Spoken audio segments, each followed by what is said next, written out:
I am going to go ahead and keep reading so that if you have time, you can go ahead and listen to chapter 2. So we've been reading Canary Caper, which is an A to Z mystery by Ron Roy. So here's chapter 2.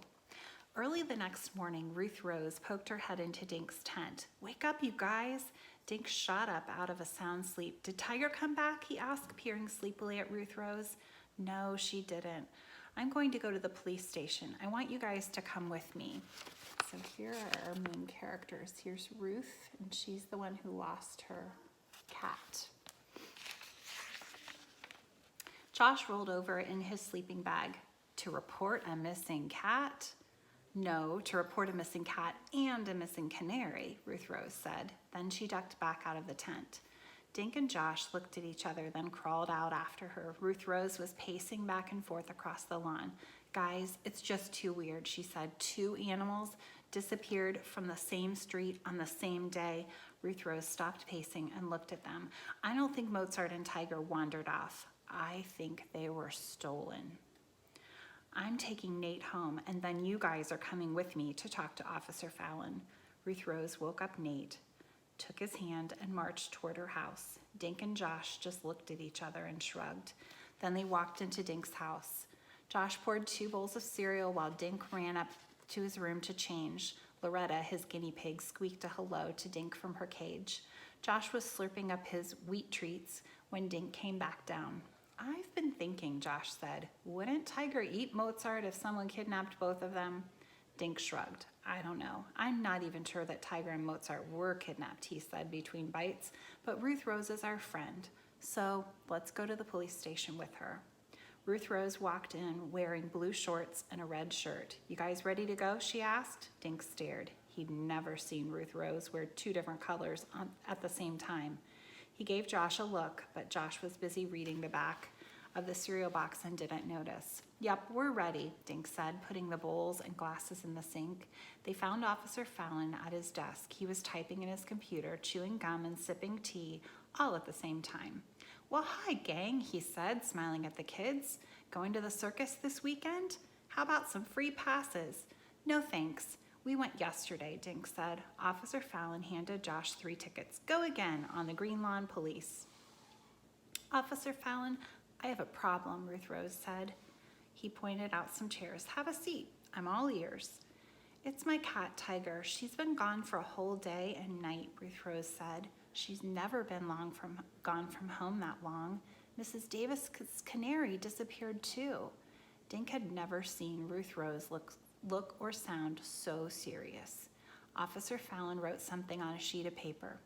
I think someone in Green Lawn is stealing pets," Ruth Rose went on.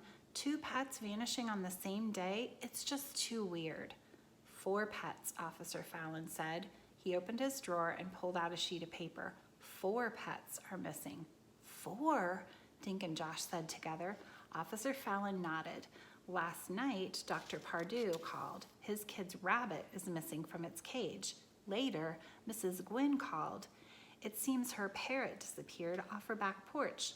"All yesterday?" Dink asked. Officer Fallon nodded. "I was right," Ruth Rose said, jumping to her feet. "There is a pet napper around here. 4 animals disappearing on the same day does seem strange," Officer Fallon said. "In fact, I've already asked Officer Keene to look into it." He looked at Ruth Rose. "Could it be that your cat just took a little vacation, Ruth Rose? I used to have a cat who was a real wanderer." "Well, Tiger isn't," Ruth Rose said, answered firmly. So here's Officer Fallon and Ruth Rose and Josh and Dink. Now we have a real mystery, don't we? Officer Fallon nodded.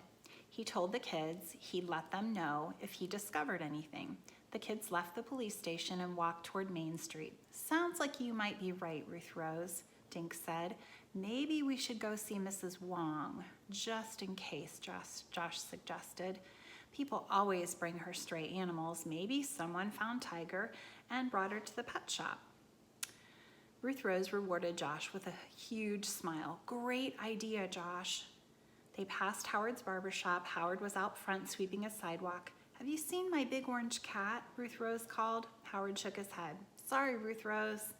At the Furry Feet pet shop, Mrs. Wong told Ruth Rose the same thing. Nobody brought Tiger in, she said, but I'll keep my eyes peeled. Mrs. Davis's canary's gone too, Dink told Mrs. Wong. And Dr. Pardue's rabbit and Mrs. Gwynn's parrot, Josh said. 4 animals are missing? That is very strange. Mrs. Wong glanced around her shop. I guess I should count my own critters. May I use your phone, Mrs. Wong? Ruth Rose asked. I want to call my mom and see if Tiger's home yet. Help yourself, Mrs. Wong said.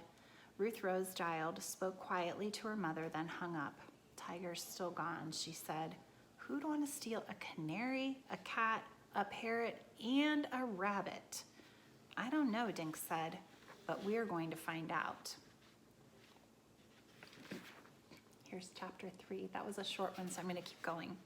Chapter 3. The kids left the pet shop and headed up Main Street.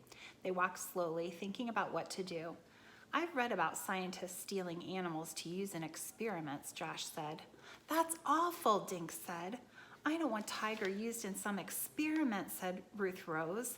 We have to find those animals. Where do the Gwynns and Pardues live?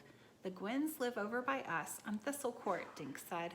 Why don't we go by and talk to them, Ruth Rose said. Maybe the pet napper left some clues. The kids cut through the high school grounds and past the circus trailers. A few of the workers were sitting at a picnic table drinking coffee. They waved when the kids walked by. Which house is the Gwynns? Ruth Rose asked when she reached Thistle Court. That big gray one, Josh said. The mailbox in front said Gwynn in black letters.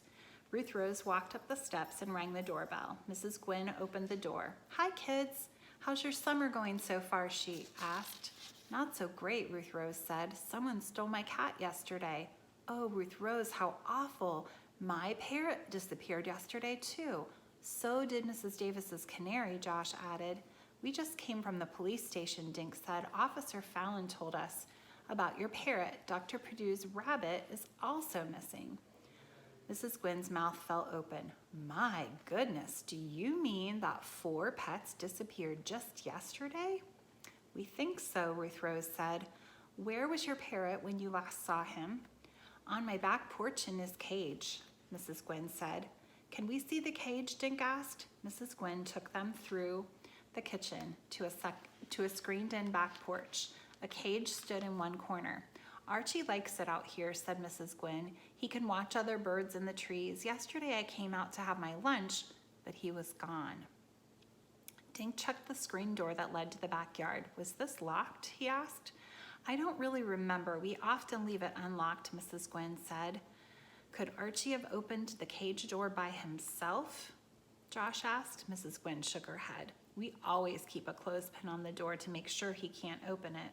So someone must have stolen him, Ruth Rose said. Oh dear, I don't like to think of crime in Greenlawn, Mrs. Gwynn said with a sigh. Can I offer you kids something to drink? It's pretty warm. No thanks, Ruth Rose said. But do you mind if we look at your phone book for Dr. Pardue's address? They're at number 3 Pheasant Lane, Mrs. Gwynn said. I dropped Mike off there to play tennis with Andy Pardue. The kids thanked Mrs. Gwynn and hurried to Main Street. This is getting weirder and weirder, Dink said. A canary and a parrot were snatched right out of their cages in broad daylight, with people home. And Tiger was probably in my backyard when she was taken, Ruth Rose said. They waved to Mr. Paskey at the Book Nook and headed up Aviary Way.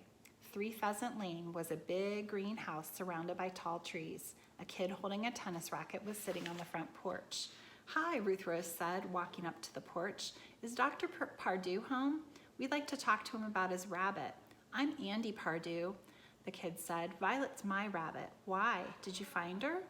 No, but my cat's missing too, Ruth Rose said, and so are 2 other pets in town. Dink glanced around the Pardue's front yard. When did your rabbit disappear? He asked Andy. After lunch yesterday. He said, my sister ran into the house screaming. I went out to the cage and the door was wide open. Violet was gone. Can you show us the cage? Ruth Rose asked. Andy led them to the backyard. An empty rabbit hutch stood under a tree. Was the cage locked? Josh asked. Yep, I lock it every night myself.